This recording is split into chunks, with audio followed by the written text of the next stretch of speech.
Since our day is Kriya Yoga in daily life and superconscious solutions to find happiness and joy inside, we want to invoke the presence of the Kriya Yoga lineage. So I invite you to bring your hands in front of your heart.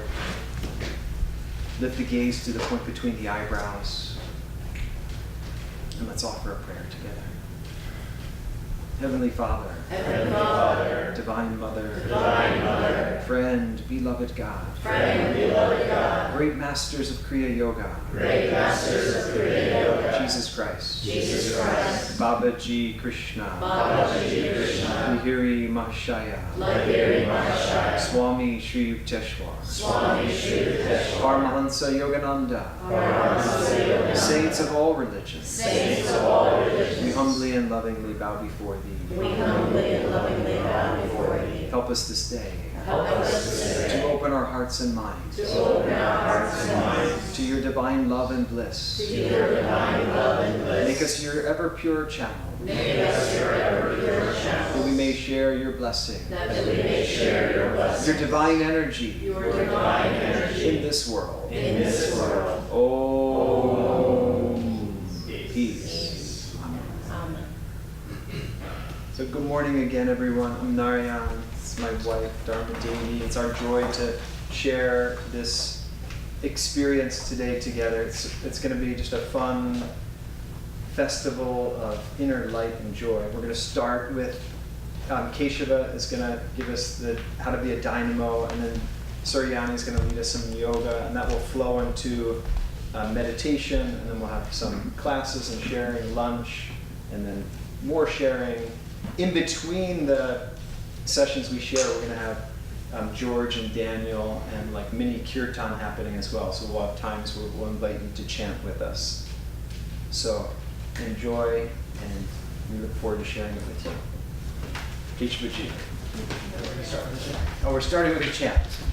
Yes. Yes. We're going to awaken our enthusiasm with the chant.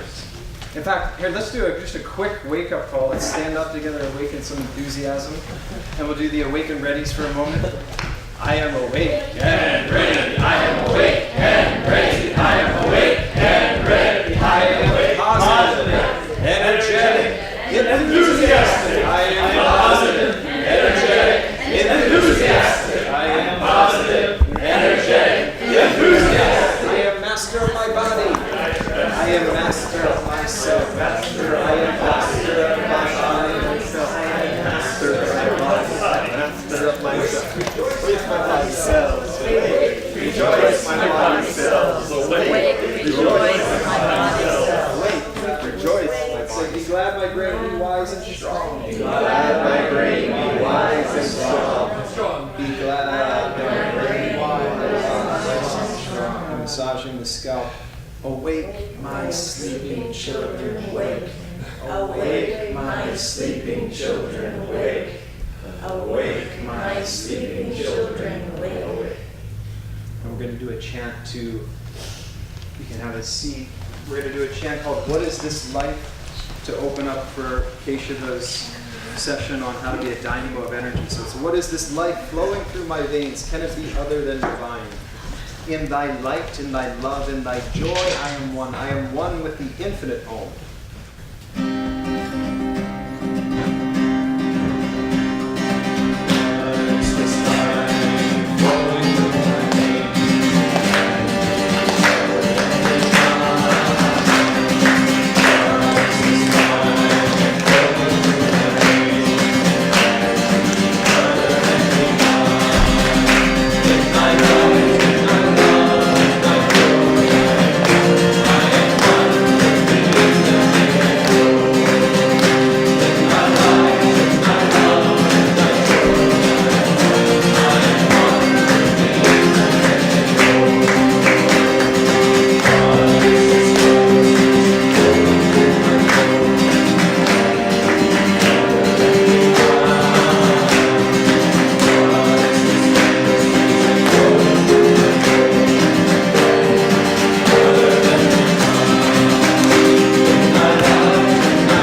feel for any tingling sensation in your hands from clapping. Feel for the awakened energy generated through this practice. And ask yourself as the chant does, what is this energy flowing through my form? Can it be other than divine?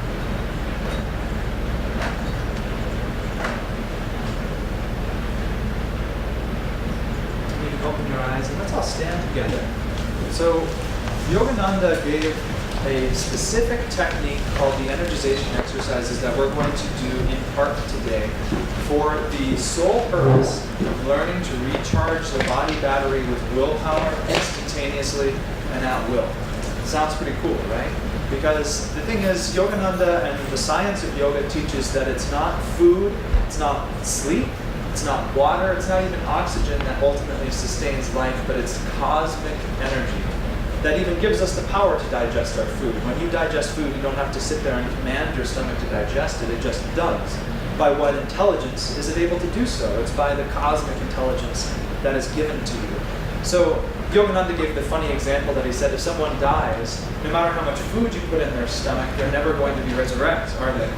But rather, there are great saints and masters of all religions who have been able to resurrect even the dead by channeling such tremendous energy back into them that it resurrects their energy.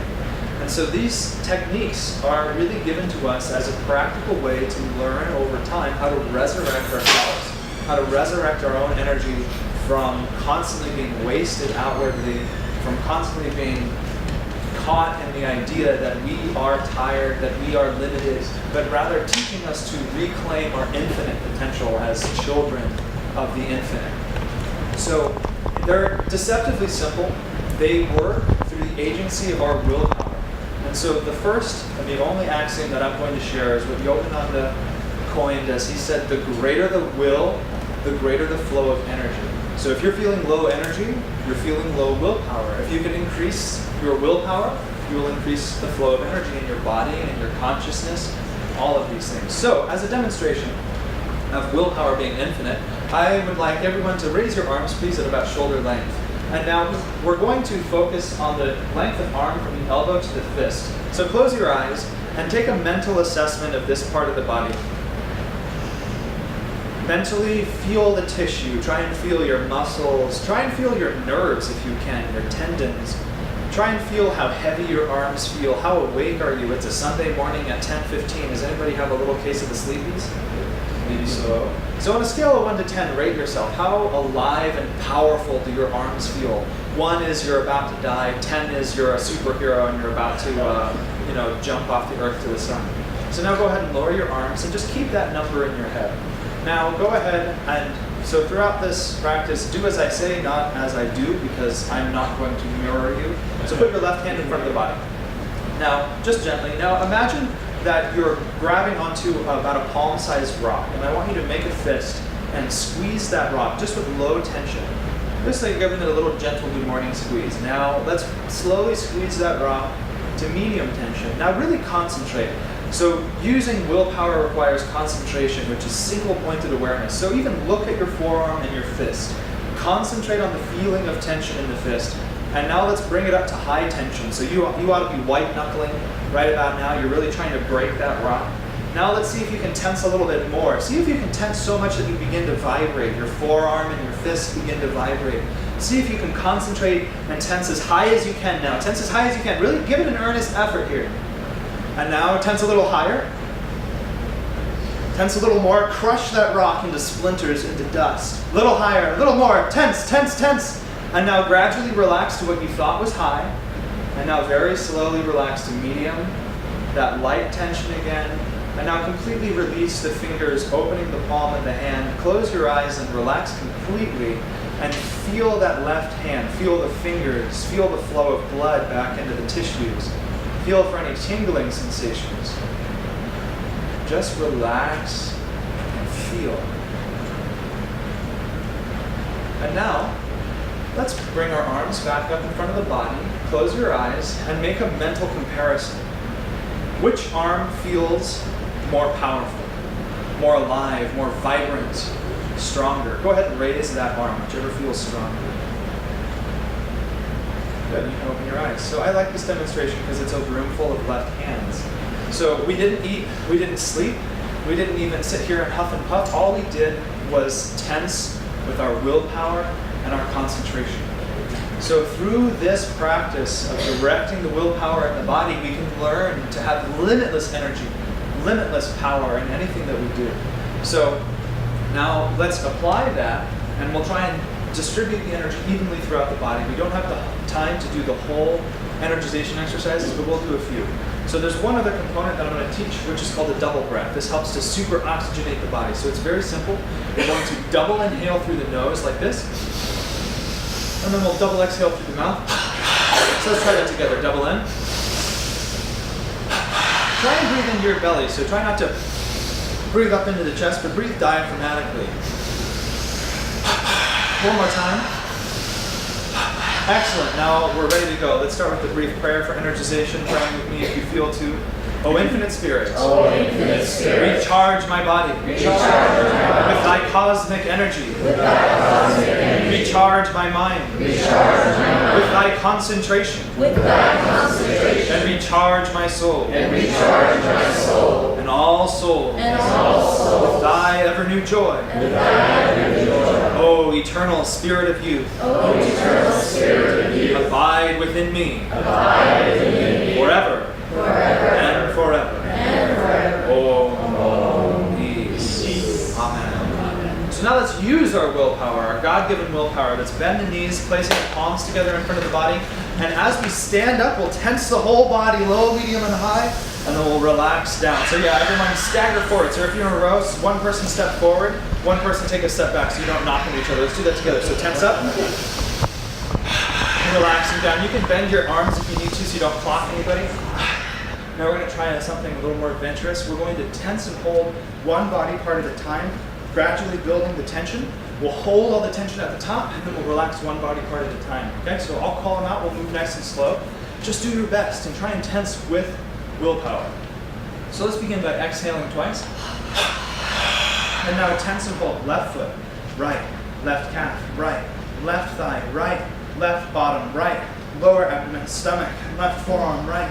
Left upper arm, right. Left chest, right. Left neck, right. Throat, back of the neck. Tense the whole body, low, medium, high, like you're crushing that rock. Every muscle vibrating. Now pay very close attention. Relax only the neck. Now relax only the right chest, left. Right upper arm, left. Right forearm, left. Stomach, abdomen. Now check. Your whole leg should be tense, but the torso is relaxed. Now relax the right hip, left. Right thigh, left. Right calf, left. Right foot, left. And tuck the chin to the chest. And we'll double inhale and tense the whole body one more time. Low, medium, high, vibrate. Tense a little more. Tense your back, tense your chest, your abdomen, your legs. And relax. Close your eyes. Feel. Hold the body still for a moment. Try bringing your gaze gently upwards behind closed eyes. And just feel the body. Just like I asked you at the beginning, on a scale of 1 to 10, how much of a superhero do you feel today? Now ask yourself, how do you feel now? Are you a little more vitalized, a little more willing, a little more powerful, a little more healthy?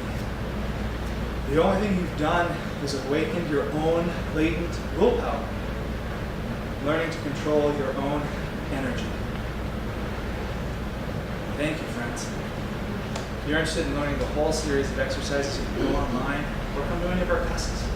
And I'll turn the table over to Suryani for some yoga. Excellent. So let's keep going. Physical. Oh.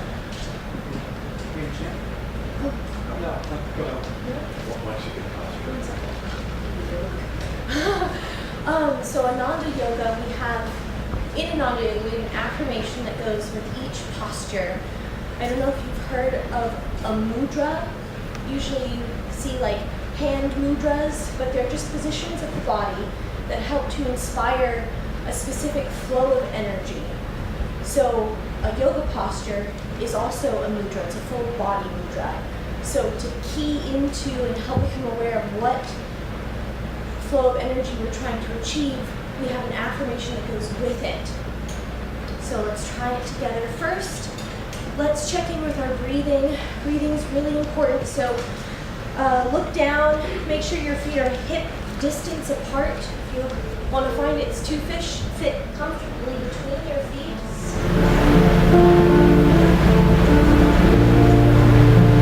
And moving consciously and calmly, roll onto your right side. Pausing here, taking a few breaths.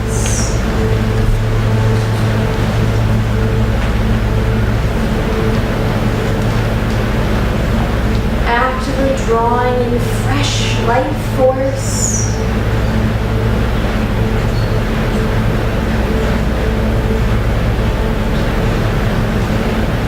And carefully push yourself back up to sitting.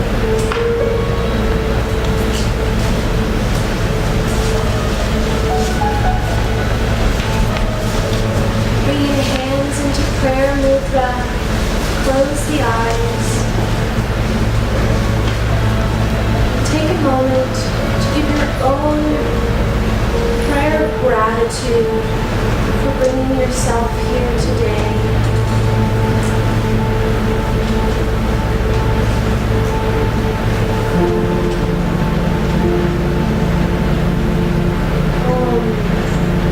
Peace. Amen.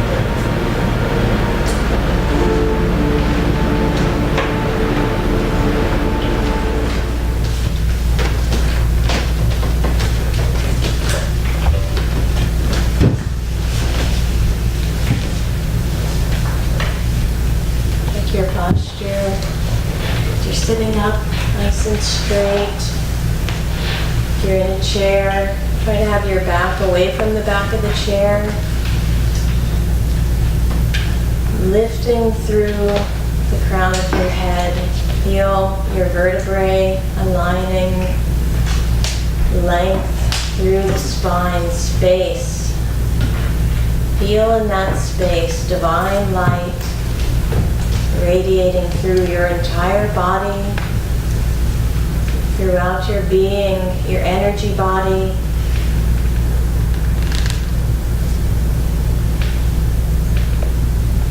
Your gaze is gently uplifted as if you're gazing out at a beautiful mountain peak in the distance. Feel that uplifted gaze magnetically draws all the energy in your spine upward, awakening the higher seats of enlightenment, liberation, joy, happiness, divine love.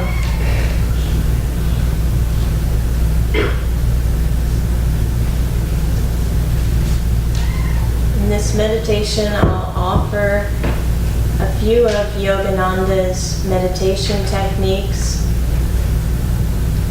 that he offered not just for stress relief, but for self-realization, for realizing our true reality as a divine being.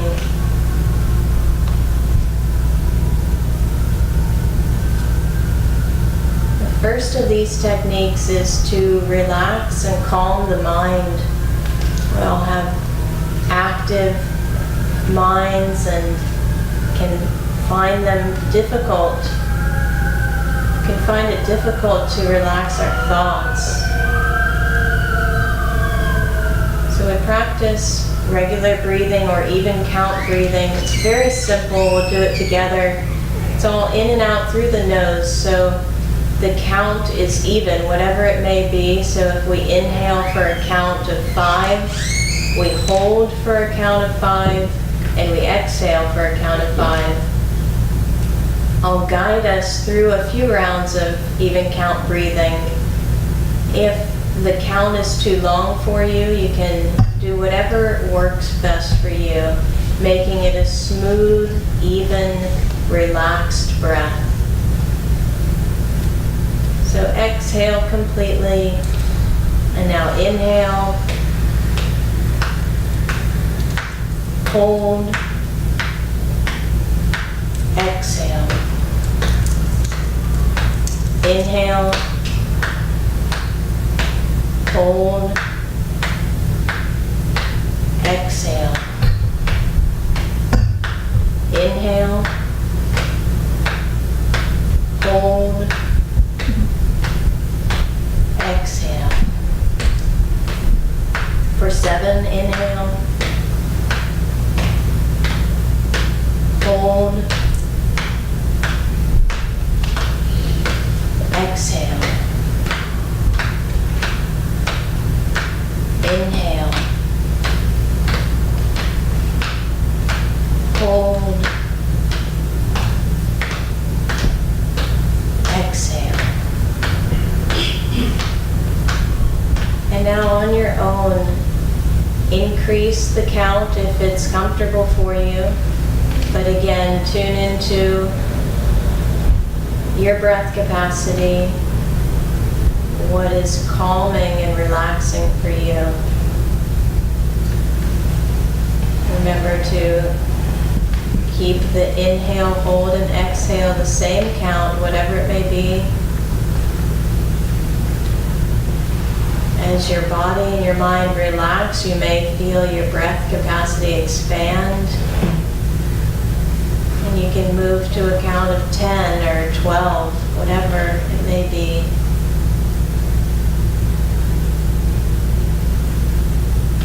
Keep the gaze uplifted throughout.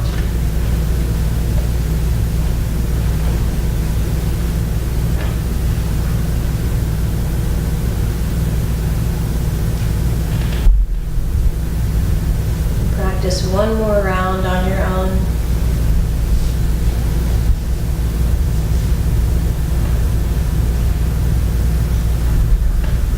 After your last exhalation, release control of the breath. Let it flow naturally as it will.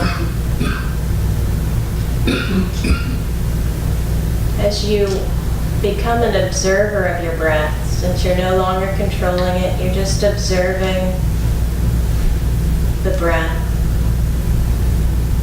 Maybe you notice the belly rising and falling with the breath. Maybe you feel the breath flowing in through the nostrils. Can you even feel the cool air coming in through the nostrils with the inhale and the warm on the exhale?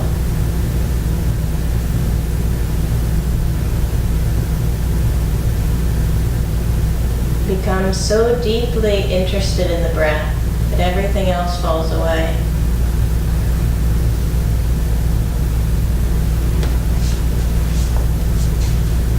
And again, remember the breath is flowing of its own accord. You're not trying to make it smooth or even anymore.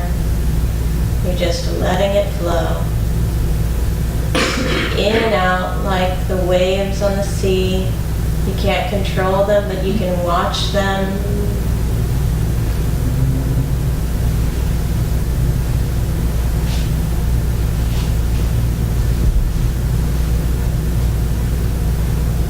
And I'll offer you a mantra for concentration that Yoganandaji taught. He called this the deepest technique of concentration, the most powerful technique of concentration. It allows us to have laser-like focus, not only in meditation, but throughout our lives and everything we do. So as you watch the breath flowing in and out, accompany the natural inhalation with Hong, H-O-N-G, and the natural exhalation with Sa, S-A-U. This is a Sanskrit mantra. For those who aren't familiar with it, a bija mantra, a seed mantra,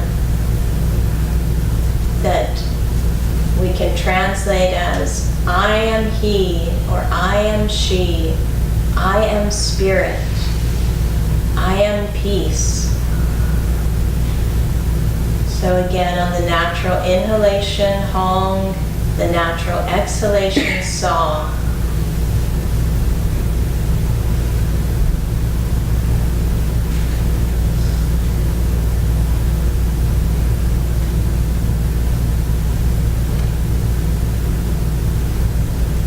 worry if your mind wanders. All of our minds wander.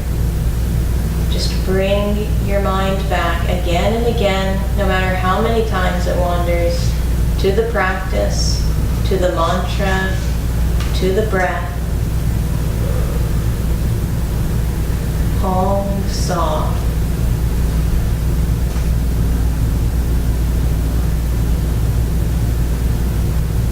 If you notice any pauses between your breaths, enjoy that period of silence. Again, the mantra is mental only.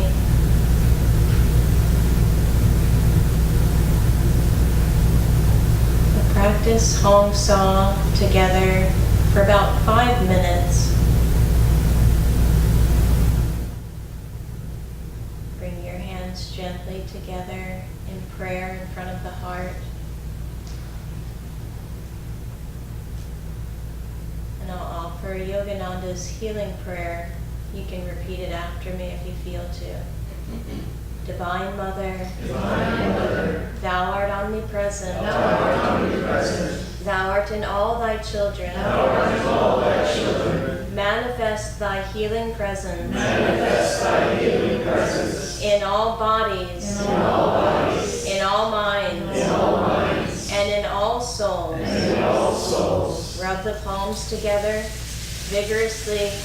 Feel that you're drawing the love and compassion of your heart into your hands, and we'll send these blessings out with 3 ohms, raising the hands.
state as we transition into our next topic, which is Kriya Yoga in a chaotic world, how we stand unshaken amidst the crash of breaking worlds.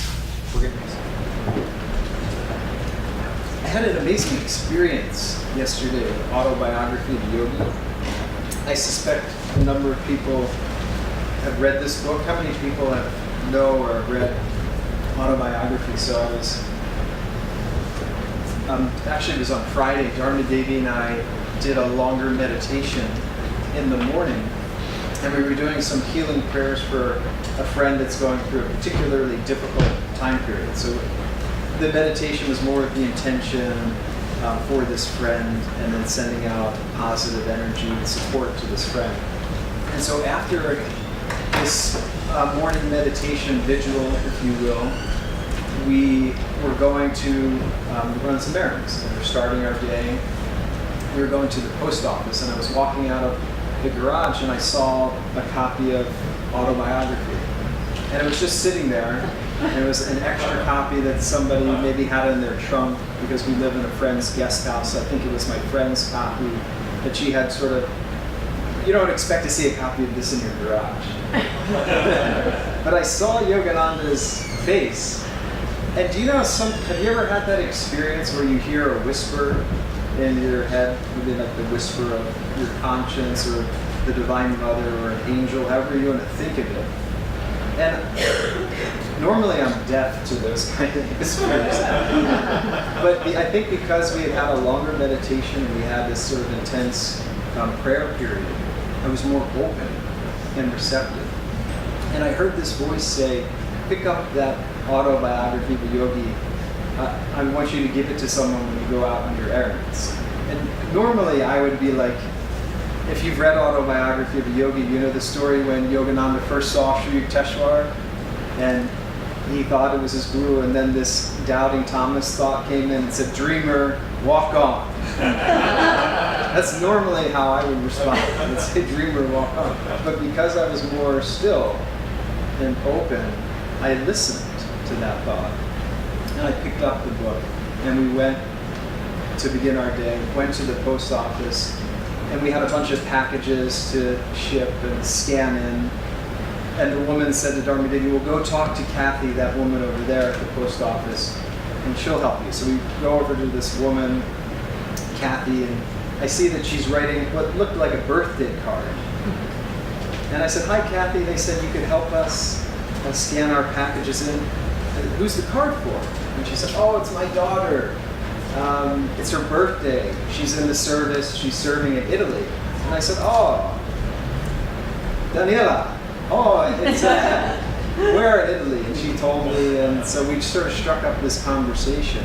And I completely forgot that I actually had the Autobiography in my hand as I was handling the packages. And then she said, oh, you have the Yogi.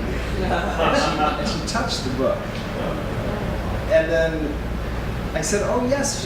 I said, do you know Yogananda? She said, oh yes, I know Yogananda. I said, have you read his autobiography? She said, no, I haven't. I said, here, take it. Aww. And it was so touching. She said, I'm clutching it to my heart. And that's where the beginning of the spiritual journey begins. That's why we started with the meditation. Door of my heart, open wide, I keep moving. Because we can have these scientific techniques of yoga, but we can't get to God by techniques alone. And so I wanted to share briefly on Kriya Yoga in a chaotic world and how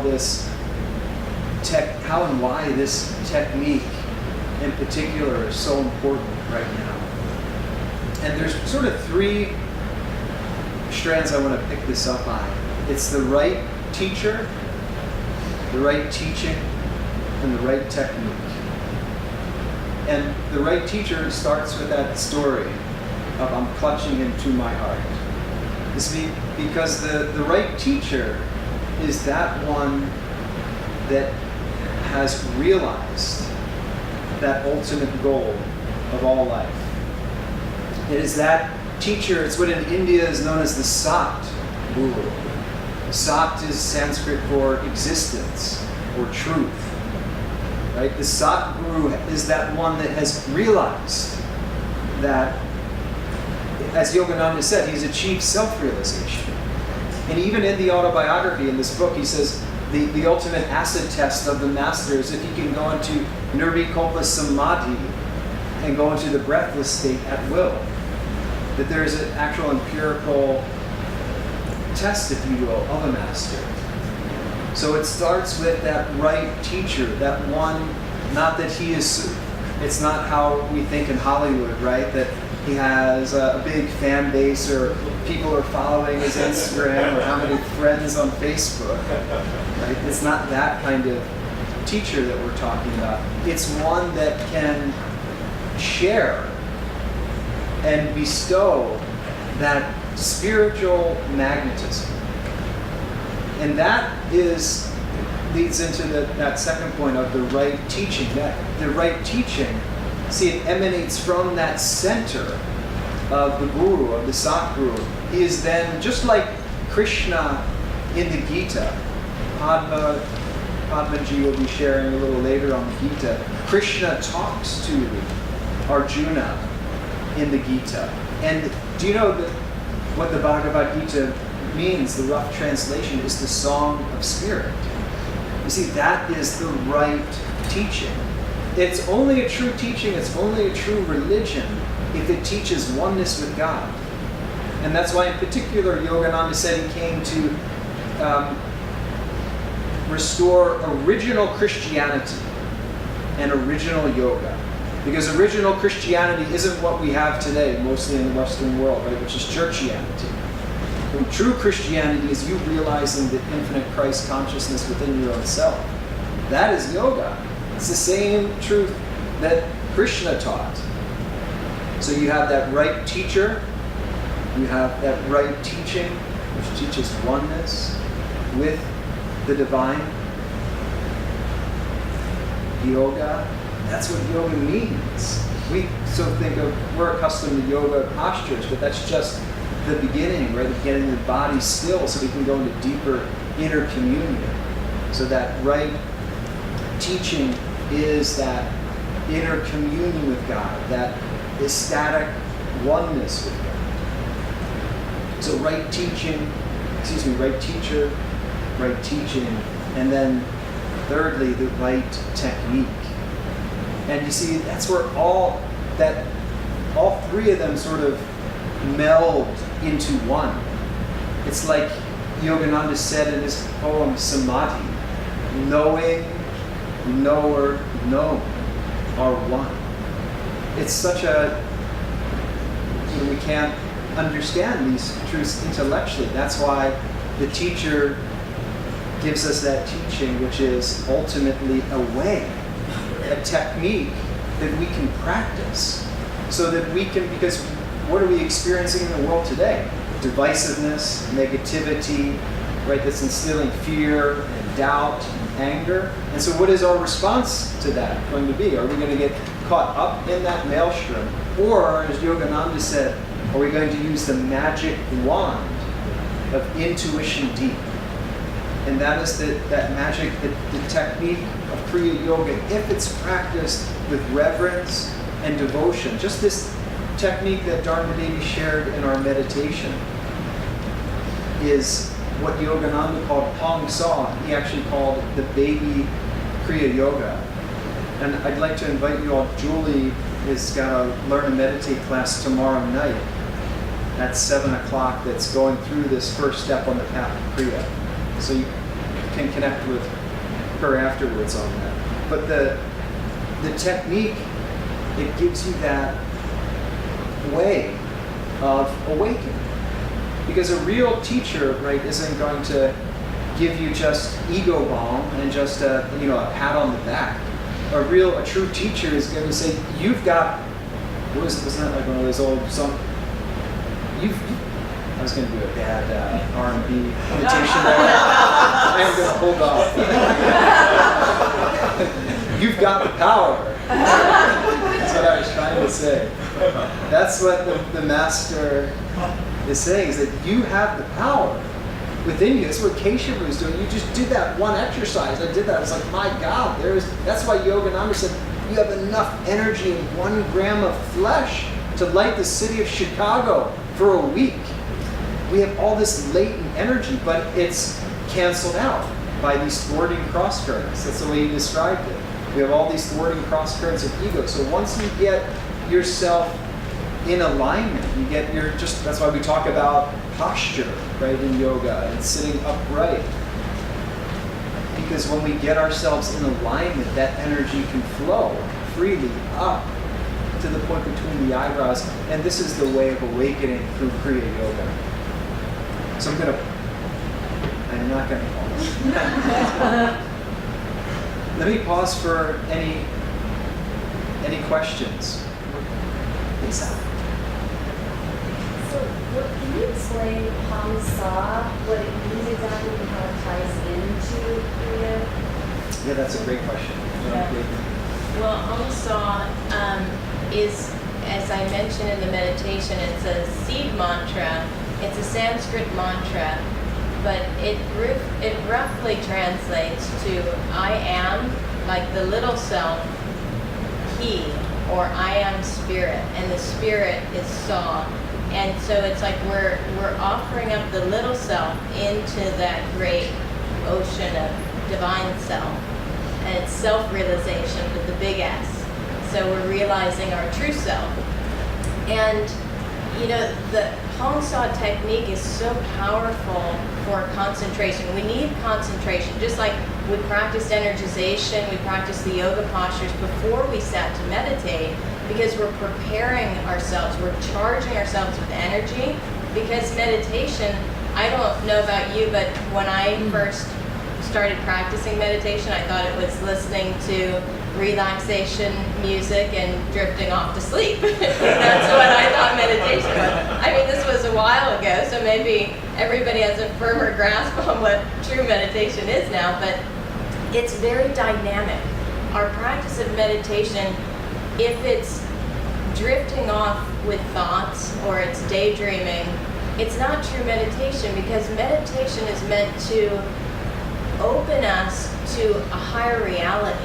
It's meant to show us what is beyond this little body, what's beyond our subconscious, which is vast, but tiny in comparison to the infinite source of all wisdom. So we're learning to blast through those little limitations, and it takes tremendous energy, tremendous focus, because if you think of Swami Kriyananda would use this analogy of a lake that's frozen over. And if you try to just like bang through the ice, with your fists or with whatever, you don't get very far. But if you drill down, you can get to the water beneath. So with Hong Sa, we're learning to get our focus like a laser beam. And so we can cut through those veils of limitation. And, Hong Sa is something to be practiced not just when we sit to meditate, but really, you can practice Hong Sa all day, all the time. Standing in line, in the grocery store, practice Hong Sa instead of, gosh, why is this taking so long? Or if you're in traffic, because Hong Sa itself is not meditation. I wouldn't recommend go into a deep meditation as you're driving on the 10 freeway. Not a good idea. But practicing Hong Sa is creating more focus, more awareness. So it can be practiced anytime. If you're in a meeting, for example, Rajasi Janakananda, who was Yogananda's most advanced disciple, he was a top level executive. I don't even know if you can call him an executive. He was a multimillionaire that ran multiple companies, and he would go into the office and meditate for at least 3 hours before, and then he would have meetings, and just a meeting that would be an all-day meeting, he would in 5 minutes just yes to that, no to that, yes to that, no to that, and he would create solutions in just a tiny amount of time because his mind was so clear and he was tapped into that divine wisdom. So that's really, Hong Sa is tremendous. Yogananda would practice Hong Sa for hours a day and go into samadhi, into oneness with the divine. You know, and that's, Lisa, in regards to the Kriya science, that's what it's about. It's really a science of breathlessness. So, but we can't go breathless by holding your breath, right? Try and hold your breath and you pass out on the floor, and then your autonomic nervous system, your medulla, will kick in and it breathes for you, right? What's fascinating about Hong Sa is it actually has a harmonizing effect on our inner anatomy. That mantra, that sound, that vibratory sound, and it has a calming effect on the medulla. And so, you know, we're gazing here at the point between the eyebrows, focusing on the breath, just watching it naturally. And then by deeper, longer, thirsty, guru-given meditation, you start to slip up higher and higher. Let me just read to you, because I earmarked it this morning. He said, remember that the purpose of this practice, Hong Sa, is to increase naturally the intervals when the breath does not flow. If the breath goes in of itself and does not flow out immediately, enjoy the state of breathlessness. When it comes out again, say Sa. If the breath goes out and stays out, enjoy that state of breathlessness until the breath wants to flow in again. So we're learning to enjoy that superconscious, suspended state of animation. And that's why they talk about God as Sat Chit Ananda, ever existing, ever conscious, ever new bliss, that we can always go deeper.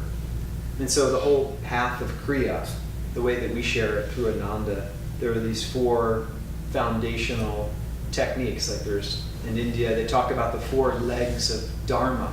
So we have the energization exercises, which you can learn from Keshava and Suryani, the Hong Sa technique, right, which is the baby Kriya, and then the Om technique, and then Kriya Yoga proper. And they're all an integrated whole, but we teach them in this natural progression. So you start to get a little bit of a taste, and if you like that appetizer, then we say there's an entree. If you like that, then we say wait till you try dessert.